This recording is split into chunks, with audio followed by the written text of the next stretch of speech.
신앙 고백하시겠습니다. 전능하사 천지를 만드신 하나님 아버지를 내가 믿사오며 그 외아들 우리 주 예수 그리스도를 믿사오니 이는 성령으로 잉태하사 동령녀 마리아에게 나시고 본디오 빌라도에게 고난을 받으사 십자가에 못 박혀 죽으시고 장사한 지 사흘 만에 죽은 자 가운데서 다시 살아나시며 하늘로 오르사 전능하신 하나님 우편에 앉아 계시다가 저리로서 산자와 죽은 자를 심판하러 오시리라. 성령을 믿사오며 거룩한 공회와 성도가 서로 교통하는 것과 죄를 사하여 주시는 것과 몸이 다시 사는 것과 영원히 사는 것을 믿사옵나이다. 아멘.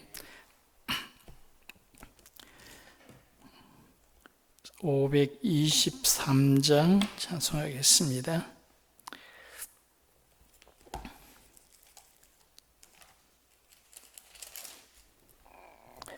(523장) 통일찬송가는 262장입니다.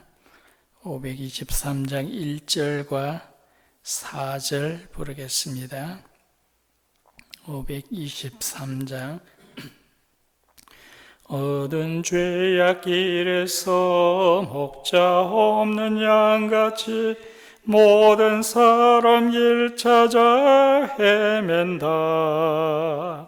자비하신 하나님 독생자를 보내사 너를 지금 부르니 나오라. 이때라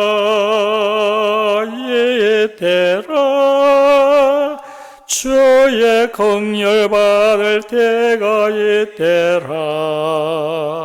지금 주께 나와 겸손하게 아뢰라. 구원함을 얻으리.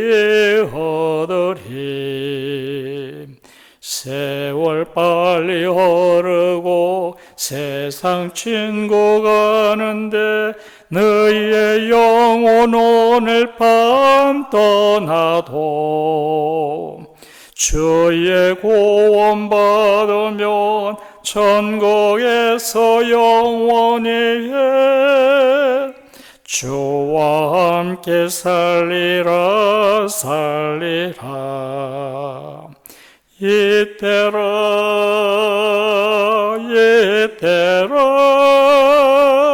주의 긍휼함을 받을 이때라. 지금 주께 나와 겸손하게 아뢰라. 구원함을 얻으리.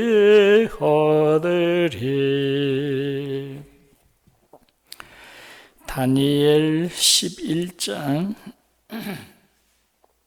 다니엘서 11장 중간을 보겠습니다. 11장 28절에서 35절까지 말씀, 28절에서 35절 말씀을 같이 읽겠습니다. 28절 봅니다. 북방왕은 많은 재물을 가지고 본국으로 돌아가리니 그는 마음으로 거룩한 언약을 거스리며 자기 마음대로 행하고 본토로 돌아갈 것이며 작정된 기한에 그가 다시 나와서 남방에 이를 것이나 이번이 그 전번만 못하리니 이는 기띔의 배들이 이르러 그를 칠 것임이라. 그가 낙심하고 돌아가면서 맺은 거룩한 언약에 분노하였고 자기 땅에 돌아가서는 맺은 거룩한 언약을 배반하는 자들을 살필 것이며 군대는 그의 편에 서서 성소 곧 견고한 곳을 더럽히며 매일 드리는 제사를 폐하며 멸망하는 자 가정한 것을 세울 것이며 그가 또 언약을 배반하고 악행하는 자를 속임수로 타락시킬 것이나 오직 자기의 하나님을 아는 백성은 강하여 욕망을 떨치리라. 백성 중에 지혜로운 자들이 많은 사람을 가르칠 것이나 그들이 칼날과 불꽃과 사로잡힘과 약탈을 당하여 여러 날 동안 몰락하리라. 그들이 몰락할 때에 도움을 조금 얻을 것이나 많은 사람들이 속임수로 그들을 괴할 것이요. 또 그들 중 지혜로운 자 몇 사람이 몰락하여 무리 중에 연단을 받아 정결하게 되며 쉬게 되어 마지막 때까지 이르게 하리니 이는 아직 정한 기한이 남았음이라. 아멘. 어제 아침에 말씀에 10장 끝부분에서 그리스도께서 다니엘에게 이제 내가 돌아가서 파사 군주와 싸우겠다. 그러나 내가 나가고 나면은 헬라의 군주가 다시 또 나올 것이다. 이제 그런 말씀이 있었는데, 파사 군주와 싸우겠다라고 하는 것은 스룹바벨 성전 중건을 돕겠다라는 그런 뜻이었고, 그러나 그것이 끝나는 것이 아니라 교회를 해야 하는 자는 또 나올 것이다. 그렇게 하는 예언의 말씀이었는데, 이제 11장에 들어가면서 이제 그 얘기가 나옵니다. 그래서 헬라 때에 또 교회를 해야 한 자, 그 자는 누구인가? 우리가 8장에서 한번 다루었던 부분인데, 그 안티오코스 에페파나스라고 하는 사람이었다라고 했죠. 이제 근데 지금 11장 앞에 부분의 내용은 그 안티오코스 에페파나스가 어떤 출현하기 전까지 그 역사적인 배경이 잠깐 나옵니다.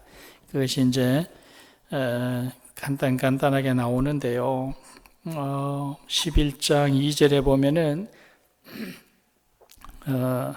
그 파사에서 새 왕들이 일어날 것이고 그 후에 넷째는 그들보다 심히 부유할 것이며 그 부유함으로 강하여진 후에는 모든 사람을 충동하여 헬라 왕국을 칠 것이며 그런 말씀이 나옵니다. 파사에서 네 번째 왕이라고 하면은 아하수에로 왕을 의미한다 그랬죠. 초대 왕은 고레스고 다리오 왕과 고레스는 같은 장인 사위이고 동맹으로 했던 건데요. 그 다리오 왕 때 이스라엘이 유다가 기원을 하지만 그때의 왕도 역시 고레스 왕입니다. 실제로 젊은 왕이고요. 고레스 왕이 이제 1대 왕으로 보고 그 다음에 이제 성전 건축을 못하게 했던 그리고 유대인을 반유대인 정책을 썼던 사람이 캄비세스라고 하는 왕이 있었고요. 그 왕이 이제 두 번째 왕인데 성경을 보다 보면 그 부분이 좀 헷갈립니다. 왜냐하면 성경에는 캄비세스로 나오는 것이 아니라 아닥사스라고 나오거든요. 그러면 성경을 많이 보신 분들은 아닥사스가 거기에 나오면은 굉장히 혼란스러워요. 왜냐하면은 그 아닥사스 왕은 아하수에르 왕 다음에 아닥사스 왕이 나오잖아요. 5대가 됩니다. 그런데 성경에는 아닥사스 왕 때에 반주대 정책을 썼다 이렇게 되거든요. 헷갈리는데 실제 이 세계사에서 나오는 이름은 캄비세스입니다. 캄비세스가 이제 반유대 정책을 썼던 왕이고, 그 다음에 이제 세 번째 왕은 누구냐면 다시 이제 다리오 왕입니다. 이 사람은 아마 다리오 2세나 3세나 그렇겠죠. 이 다리오 왕은 다시 또 친유다 정책을 써죠. 그래서 다리오 그때에 이제 이 유대인들을 귀환 명령을 했던 다리오 왕을 일대로 본다고 한다면 이제 이 세 번째 왕은 이제 다리오 2세가 되겠죠. 근데 이 사람이 이제 다시 그 자기 선조 다리오 왕이 성전 공사를 하라고 명했다라고 하는 그 서류를 찾아보고 다시 그럼 성주 공사를 해라 이렇게 명령을 하죠. 그 사람이 이제 3대 왕이고, 그 다리오 왕 때 마라톤 전쟁이 있었습니다. 그게 490년인데 마라톤 전쟁이 있었고, 사실은 마라톤 전쟁이 마지막 전쟁이 아니고 그 페르시아가 헬라와 전쟁에서 패했던 첫 번째 전쟁이에요, 사실은.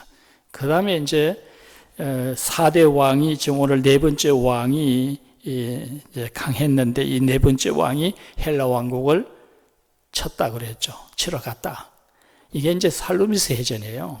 그러니까 마라톤 전쟁에서 페르시아가 헬라에게 패했습니다. 어떤 상황을 보면은 패할 수가 없어요. 페르시아는 엄청난 강대한 그런 나라이고, 헬라는 그냥 도시국가들이 이렇게 모여가지고 연합한 그런 나라이기 때문에 이건 질 수가 없습니다. 그렇기 때문에 그때에 뭐 아테네 군, 뭐 고린도 군, 막 이렇게 나눠지잖아요. 그 사람은 연합군들인데, 근데 그 마라톤 전쟁에서 지고 자존심이 엄청 상했던 거죠. 그래서 이제 아하수에르가 다시 전쟁을 이렇게 했는데, 그게 이제 또 져죠. 그게 살루미스 해전입니다. 그 살루미스 해전에서 피했을 때에는 아주 타격이 컸어요. 아주 컸습니다. 그러고 나서 이제 이 페르시아가 힘이 점점 약해져 가죠. 그래서 아하수에르, 에스더 왕비의 남편 아하수르 왕 때 살루미스 해전에서 패전하고부터는 페르시아가 굉장히 힘이 약해져 가는 그런 상황이 되어지고요. 그 다음에 이제 그 아하수에르 왕인 아닥사스도 왕 때에 결국은 그 히파 평화조약을 맺죠. 히파 평화조약을 맺는다는 얘기는 이제 헬라와 페르시아가 동등한 위치가 되어진다라고 하는 그런 의미가 되어지는데, 세계사에서는 이제 이름이 조금 다르게 나오죠. 아하수에르 왕은 이제 크세르크스라고 하는 그런 왕 이름이 나오고, 아닥사스도 왕은 아르트크세르크스 이렇게 나옵니다. 그게 나오는데, 사실은 그때가 히파 평화조약 맺은 것이 448년인데, 그때는 거의 뭐 이제 헬라와 페르시아가 동등하다는 그런 입장이 되어지고, 그리고 나서 한 100년쯤 지난 뒤에 이제 알렉산더가 이제 페르시아를 침공을 해서 아예 무너뜨려 버리는 그런 일이 생기죠.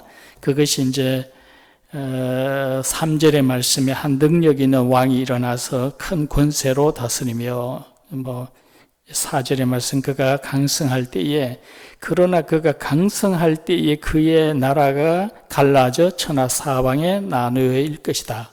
알렉산더가 갑자기 죽었다고 그랬죠. 10년 동안에 그 페르시아가 정복했던 모든 땅들을 다 정복하고, 그리고 멀리 뭐 이집트까지, 인도까지 이렇게 나갔는데, 갑자기 이제 그 에볼라 바이러스일 것이다, 그렇게 갑자기 죽게 되어지고요. 그리고 이제 알렉산더 밑에 있었던 그 장군 4사람이 나라를 쪼개서 나누어 가지게 되어지는데, 지금 사방으로 나누어진다, 그렇게 되어 있습니다. 근데 그때 이제 4개의 왕조, 뭐 제가 여러 왕조들 어제 지난번 8장 얘기할 때 카산더 또는 톨로미, 또 셀주크, 리미바카스 뭐 이런 사람들 얘기를 했는데요. 그 영화에 보면은, 알렉산더라고 한 영화에 보면은 카산더가 알렉산더의 오른팔 역할을 하는, 사실 알렉산더의 친구입니다. 친구인데 그 영화에 보면은 배신합니다. 알렉산더를 배신하는 그런 장면이 나오는데, 알렉산더가 죽고 나서 이 4사람의 신하들이 나라를 쪼개 가지고 나누면서 알렉산더의 흔적을 다 지우려고 그래요. 그래서 알렉산더의 친족들, 그 자녀들, 손주들 다 죽여버립니다. 그래서 아마 그럴 수도 있겠죠. 그 흔적을 없애버리고 자기들이 이제 자리를 잡으려고 하는 그런 모습이 나오는데, 알렉산더도 자기가 죽으면서 뭐 관에다 자기 빈손을 내 보여라, 뭐 갈 때는 빈손으로 간다, 이렇게 했다고 그러는데, 권력 무상, 거기에서 끝나는 것이 아니라 그 친족 후손들까지 다 죽임을 당하는 그런 일이 있었다라고 하죠. 그래서 참 세상의 권력이 얼마나 무상한가라고 하는 것을 보여주는 대표적인 인물이 바로 알렉산더다, 그렇게 얘기들 합니다. 자, 그러고 나서 이제 그 4개의 왕조가 나누어져 가지고 이렇게 하는데, 이제 오늘 본문의 그 11장의 말씀에 보면은 북방 왕과 남방 왕의 싸움, 그 싸움이 있는데 그 과정이 굉장히 복잡합니다. 뭐 밀고 땡기고, 어떨 때는 또 뭐 전략 결혼해서 또 뭐 며느리를 삼기도 하고, 딸을 공주를 보내서 또 집안이 되기도 하고, 뭐 그러는 과정에서 또 공주가 또 죽고 난 뒤에는 이것이 오히려 악화가 되어지고 복잡한 문제가 나옵니다. 밀리고 땡기고, 또 북방이 한번 이겼다가 또 남방왕이 다시 이겼다가 막 그런 문제가 생기다가 결국 마지막에 가서는 북방왕이 이기죠. 그래서 이제 남방왕은 바로 톨레미 왕조를 말하고요. 또 이 톨레미 왕조의 중심지는 바로 애굽입니다. 애굽이다 보니까 남방왕이라고 얘기하고, 북방왕은 셀주크 왕조인데, 셀주크 왕조는 그 당시에 중심지가 시리아예요. 시리아가 중심이. 그래서 이집트하고 시리아 간의 전쟁이 그렇게 오랜 동안 계속 전쟁이 일어나는데, 그건 뭘 얘기하느냐 하면은 그 사이에 끼어 있는 나라가 바로 이스라엘이죠. 유다가 그 사이에 끼어 있습니다. 그래서 위에서 치고 밑에서 치고 칠 때마다 유다는 거기에 사이에 끼어가지고 괴로움을 당하고 어려움을 당하고, 그리고 또 이제 뭐 톨레미 왕조가 이기면 톨레미에 속하고, 셀주크 왕조에 속하면 또 셀주크 왕조에 속하고, 이러면서 이 유다가 어려움을 당하는 그런 역사가 있다라는 거죠. 물론 이거는 이제 앞으로 있을 얘기입니다. 앞으로 200년 후에 있을 얘기를 지금 다니엘이 환상을 통해서 듣게 되어지는 것을 보죠. 이 유다는 참 어렵습니다. 뭐 바벨론 때부터 계속 나라가 어떤 자기 나라를 잃어버린 상황에서 끌려왔고, 로마 시대까지 그렇게 흘러왔는데, 또 그전에도 그랬잖아요. 그전에도 이집트하고 바벨론하고의 싸움이 있을 때마다 유다는 또 그 가운데 끼어가지고 어려움을 당하고, 요시야 왕이 그때 쓸데없이 끼어들었다가 전사를 하고 말았잖아요.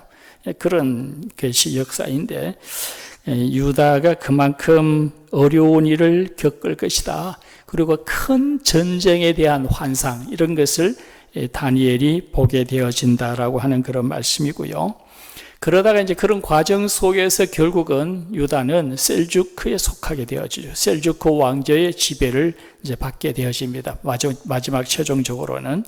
그리고 나서 이제 셀주크 왕조에서 한 왕이 나오는데, 그 왕이 유다를 괴롭히는 거죠. 성전을 아주 더럽히고 하는 그런 왕이 나옵니다. 그게 이제 21절에 보면은, 21절에 그의 왕위를 이을 자는 한 비천한 사람이라, 나라의 영광을 그에게 주지 아니할 것이나 그가 평안한 띠를 타서 속임수로 그 나라를 얻을 것이며, 안티오크 에피파네스가 왕이 되어지는데, 그 왕조를 이어간 왕이 되어지는데 사실은 속임수로 왕위를 차지하게 되어지는 그런 사람이다라는 것이고요. 이 사람은 비천한 사람이다. 출생도 비천하지만 하는 짓도 비천하다. 그래서 31절의 말씀에 보면은, 군대는 그의 편에 서서 성소 곧 견고한 곳을 더럽히며 매일 드리는 제사를 폐하며 멸망하는 자의 가정한 것을 세울 것이며, 이 사람이 그 참 속임수로 왕위를 차지한 사람인데, 거기다가 이 성소를 더럽히는, 매일 드리는 제사를 폐하고 멸망하는 가정한 것을 세우고, 왜냐하면 그것은 이제 자기들이 숭배하는 그 우상을 성전에다 갖다 놓고 제사를 드리는, 돼지머리 갖다 놓고 제사 드리는 이런 짓을 한 그런 사람이다. 그런 사람이 앞으로 있을 것이다라고 하는 그런 예언을 하는 것이고요. 이제 32절, 그 다음에 32절의 말씀에 보면은, 그가 언약을 배반하고 악행한 자를 속임수로 타락시킬 것이나 오직 자기의 하나님을 아는 백성은 강하여 용명을 떨치리라.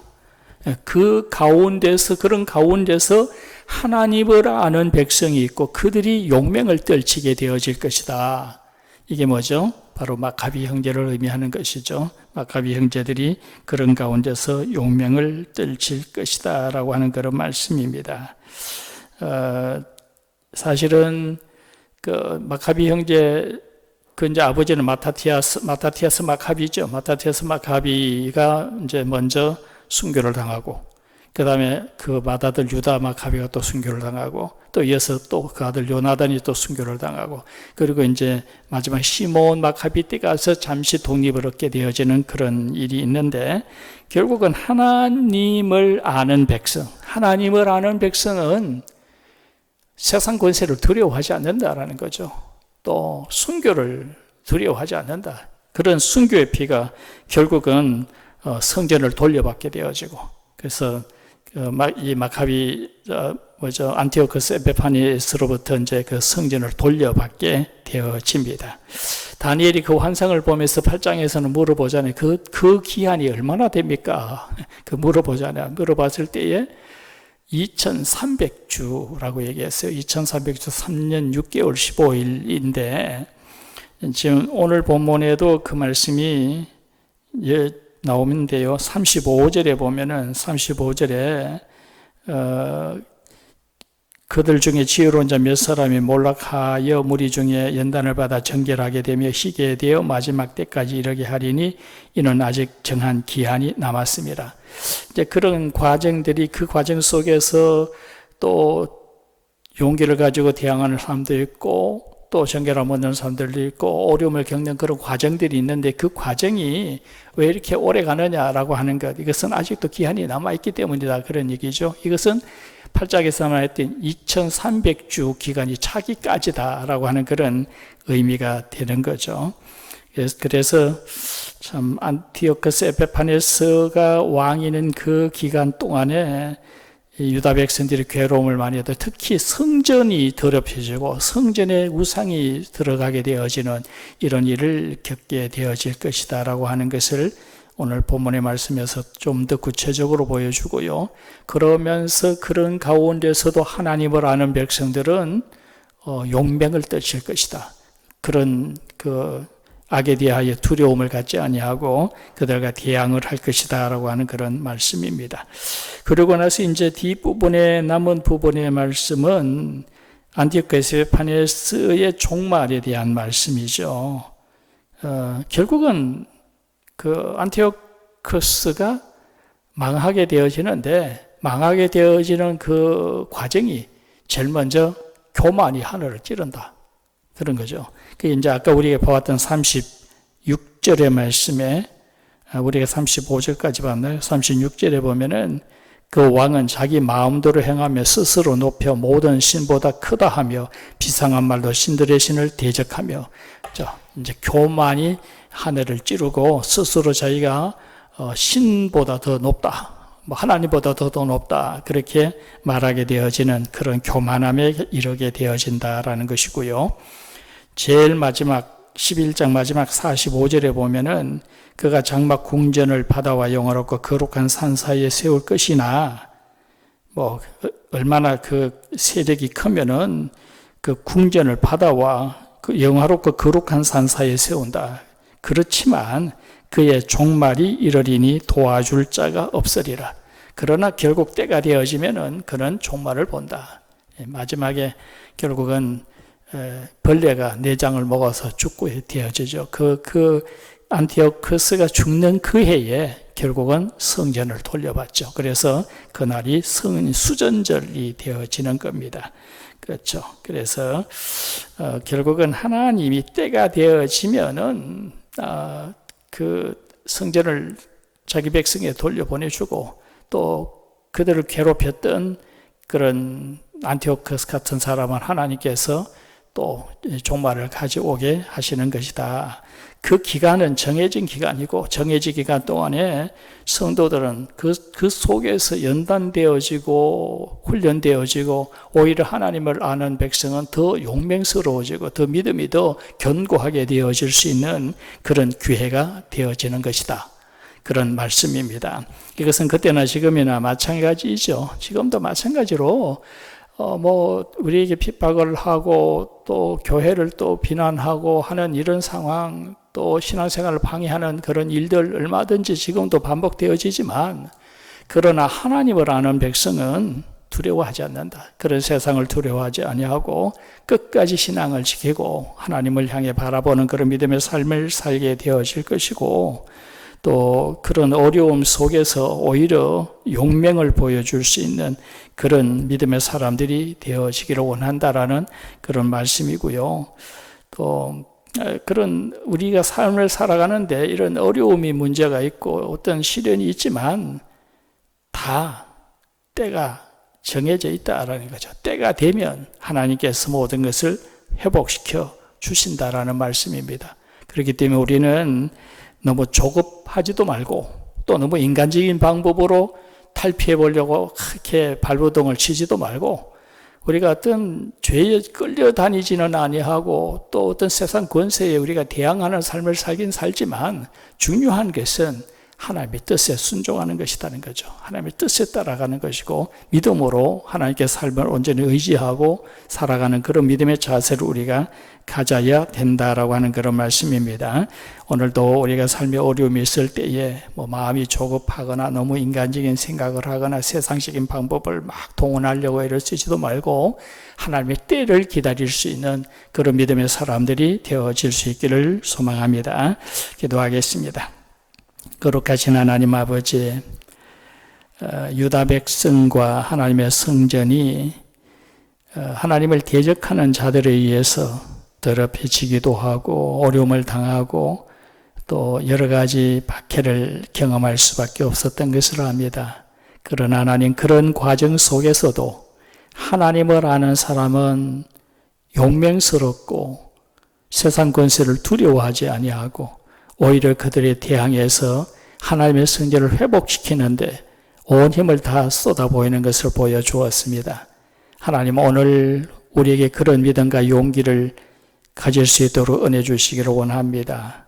하나님, 우리가 세상을 두려워하지 아니하고 늘 진리를 사모하며 그 진리의 말씀을 세상 사람들 앞에 증거하고 또 하나님의 나라를 위하여 더욱더 힘쓸 수 있는 그런 믿음의 사람들이 다 되어질 수 있도록 은혜 주시기 원합니다.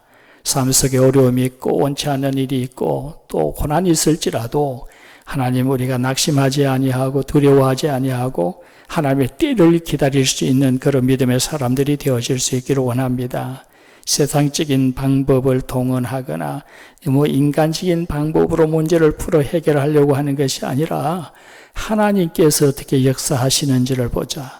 그리스도께서 우리를 얼마나 사랑하시는지, 우리에게 어떤 은혜를 베푸시는지 그것을 기대하며 바라보는 그런 믿음의 사람들이 되어질 수 있도록 은혜 주시기 원합니다. 마음이 흔들리지 아니하고 믿음의 뿌리를 굳건히 내리고 하나님을 찬양하며 하나님께 삶을 의지하고 살아가는 하나님의 백성들에게 또 그 믿음의 가정에 하나님께서 놀라운 은혜와 성령의 충만함과 또 믿음의 역사를 허락해 주실 줄로 믿습니다. 오늘도 믿음을 가지고 하나님의 나라를 위하여 복음을 전가하며 살아가는 귀한 하나님의 백성들이 다 되어질 수 있도록 은혜 주시기를 원하옵고 모든 말씀을 예수님의 이름으로 기도하옵나이다. 아멘. 하늘에 계신 우리 아버지여, 이름이 거룩히 여김을 받으시오며 나라의 마옵시며 뜻이 하늘에서 이룬 것 같이 땅에서도 이루어지이다. 오늘날 우리에게 일용할 양식을 주옵시고 우리가 우리에게 죄 지은 자를 사하여 준 것 같이 우리의 죄를 사하여 주옵시고 우리를 시험에 들지 말게 하옵시며 다만 악에서 구하옵소서. 대개 나라와 권세와 영광이 아버지께 영원히 있사옵나이다. 아멘.